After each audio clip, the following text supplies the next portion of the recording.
This CEO just went from Forbes 30 under 30 to 7 years behind bars, all because she thought scamming JP Morgan Chase was a good business plan. I have no idea why anyone would ever think that's a good idea, but hey, you know how every startup founder likes to say we're changing the world? Well, Charlie Javis did change the world, just not in the way that she planned. She started off as a Forbes recognized fintech star who once promised to change how students apply to college aid, but now she's spending the next 7 years in federal prison. Big shocker here, but if JP Morgan Chase hands you $175 million to buy your company, you should probably not lie about having 4 million customers when you actually have 300,000. And when JP Morgan wanted proof of 4 million plus users, the plan was, to turn it into a heist, because she then paid a professor $18,000 to algorithmically spin up millions of fake accounts. The list was then sent, and right after the data was ordered, it was immediately destroyed after the third-party checks. And the best part, this whole mess started with a company designed to help students to fill out for their FAFSA, essentially the most boring government form in existence. And somehow it ended with bank fraud, wire fraud, conspiracy charges, and a whole courtroom meltdown. Once a star CEO on the Forbes 30 under 30 list, now a judge has sentenced this startup founder turned fraudster to 7 years in prison after being convicted of duping a major investment bank out of a staggering $175 million. She claimed her company had millions of users, but after the deal went through, JP Morgan discovered that number was close to just 300,000. Well, to be frank, that sounds like a massive skill issue. Come on, 300,000 real users. That's crazy. Exit for a couple million. Be set for life and use that cushion to build a future product. Like, why would you defraud the largest bank in the world? Like, that's just a whole new level of being naive to think that you wouldn't get caught. But first, just in the last couple of years, we've had that massive Ticketmaster leak and the National Public Data leak not too long before that. Out of nowhere, millions of people's information was just blasted all over the internet for anyone to grab. And once it's there, scammers unfortunately can use it to open fake accounts, send super convincing phishing emails, and even try to steal your identity. And that's why I'm glad I've been using today's sponsor, Incogni, because Incogni fights all those data brokers for you, the people who scrape and sell your personal data. But Incogni forces them to delete it. They don't just do like a one-time sweep either. They keep monitoring to make sure your data doesn't creep back into circulation. And I've been using Incogni for about a year and a half now, and I can see very clearly the result on my dashboard. More than 790 successful removals, which would have taken me hundreds of hours to do manually. And what that gives me is quite a bit of peace of mind, knowing that my personal details aren't just like floating out there in the open for anyone to exploit. And Incogni just added a very useful feature called custom removals. So if you do actually spot any of your information on the internet, you can point it out on the dashboard and the Incogni team will take care of that for you. That's a huge deal when it comes to preventing stalking or fraud before it even starts. So if you want to start protecting your data too, you can head to incogni.com/Atozy and use code Atozy for an exclusive 60% off. And you'll see that link right down below. And I've said this before, but I'm very happy that a service like this exists, especially because data leaks just keep happening and criminals only need one weak spot to cause major damage. So again, if you want to, you can go to incogni.com/Atozy and use code Atozy to get 60% off and take your personal data off the market. But without further ado, let's continue the video. But I guess let's just rewind back to 2017. Charlie Javis was a pretty recent college grad at the time. She launched Frank, a platform meant to make applying to college financial aid easier.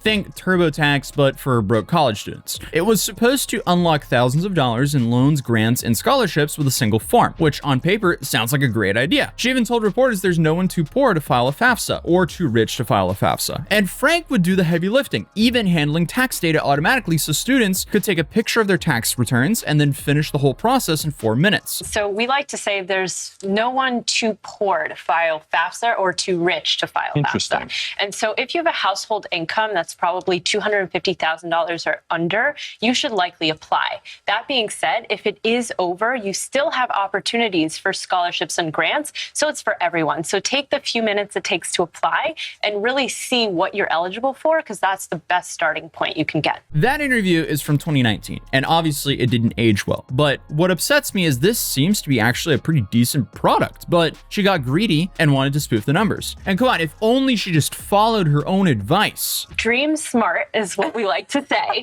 Dream big, but dream smart. By dream big, I guess she meant figure out how to scam a bank out of almost $200 million. At the surface, like, this all seemed to work. Charlie was on the news, appearing to be on the Forbes 30 under 30 list, and bragging about how her company had already helped students access $7 billion in funding. But behind the scenes, the numbers literally were not adding up. So in 2021, JP Morgan Chase, they came knocking. They saw Frank's supposed 4 million users and were like, hey, this would be a great customer base for us to then sell our banking products to. The only problem was that Frank didn't have 4 million users. The real number was closer to 300,000. So according to prosecutors, Javis did what any totally not a fraudulent entrepreneur would do. She just made up the rest. Fake names, fake data, fake customer lists, even hiring a data scientist to generate phony accounts. One prosecutor even said that JP Morgan acquired a crime scene. I mean, ever since I saw the story, I'm sitting here thinking, why would anyone think it's a good idea to try to scam the biggest bank in the world?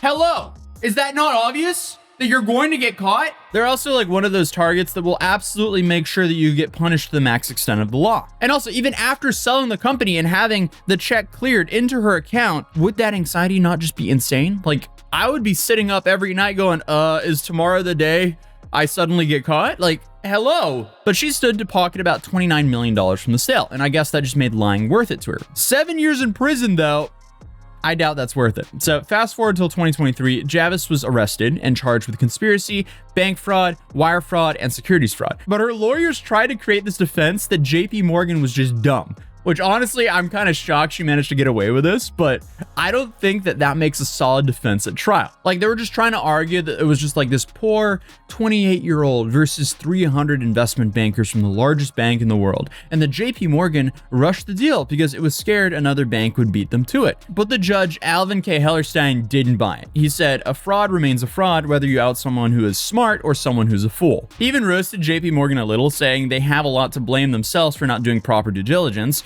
But he then added, I'm punishing her conduct, not JP Morgan's stupidity. And I guess the bank getting called out for being stupid for getting scammed for almost $200 million by one woman is kind of the icing of the cake of this. But I do have a sad feeling that a lot of people got fired because of this deal. And just looking a little bit into Charlie, I found out this whole scam a bank thing isn't her first rodeo. Because when she was a teenager, Charlie launched a platform called PoverUp, a microfinance idea to end poverty with a click of a mouse. Inspiring until you learned it was never actually registered, and some partners she bragged about that she had, they had never heard of her. So we're not really off to a great start here. She also claimed that she turned down a $100,000 Thiel fellowship to stay in school, but according to the people who ran it, she was never offered the fellowship. So this is kind of like the pilot episode of the same show. Big promises, no receipts, and some pretty big scams. And also, if I could find that information, then I'm sure JP Morgan could have as well. But I guess they weren't just really looking because, you know, they hadn't been scammed yet. Obviously, I'm not trying to sit here and victim blame JP Morgan if that's even possible, but I'm just saying Charlie seemingly is not the right person to do this kind of deal with. Obviously, with hindsight, you see that. But I guess they just skipped the whole due diligence part. But the other day,